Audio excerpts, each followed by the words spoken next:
I've got all those potatoes and the potato runs in the dirt, all down in there.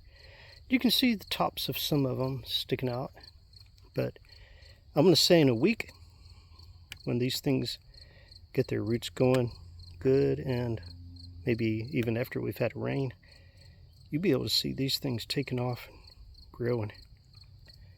But I will add more here and there. I'm going to expand on this potato garden, potato bed.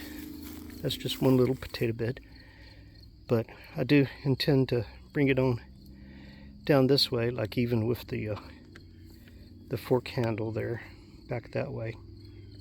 I'll get some more of these little yellow potatoes and just go ahead and stick them in the dirt.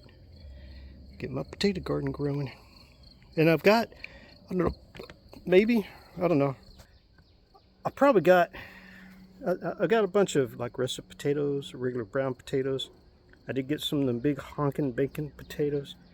We got red potatoes, we got yellow potatoes. I think we even have some purple potatoes. There's an airplane up in the sky. Airplane up in the sky. Okay. Anyway, my goal, believe it or not, my goal is to be not just self-sufficient as far as food goes,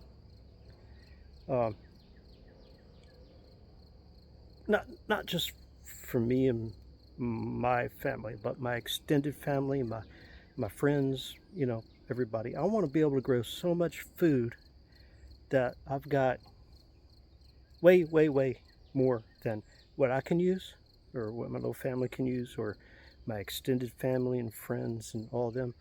I want to be able to do what my grandfather did. I want to be able to grow so much food that I have to give it away. I want to grow so much food that I can take basket loads to people, right? Take it to friends and family. Find people in need and be able to provide for them. One thing I always do is I always pray to the Lord. I pray to God in heaven. Dear God in heaven, thank you for blessing us. Thank you for blessing our little farm here that we got, our little homestead. And thank you for blessing our friends and our families. Thank you for being a blessing to others through us, right? That's one thing that I always do. I always pray to help God be a blessing to others through me, to be able to have in times of need, and me be able to be a blessing to them, and God be a blessing to them through me. And that's why I do things like this. That's why I do things like put in little potato patches. Because there may come a day when somebody comes up that road down there to take what we have. They'll look in the house, they'll look in the campers, they'll look in the cottage, the pantries, everywhere. They'll see what looks like a traditional garden, but they won't see this. This right here will be, to them, the untrained eye, it will just look like that.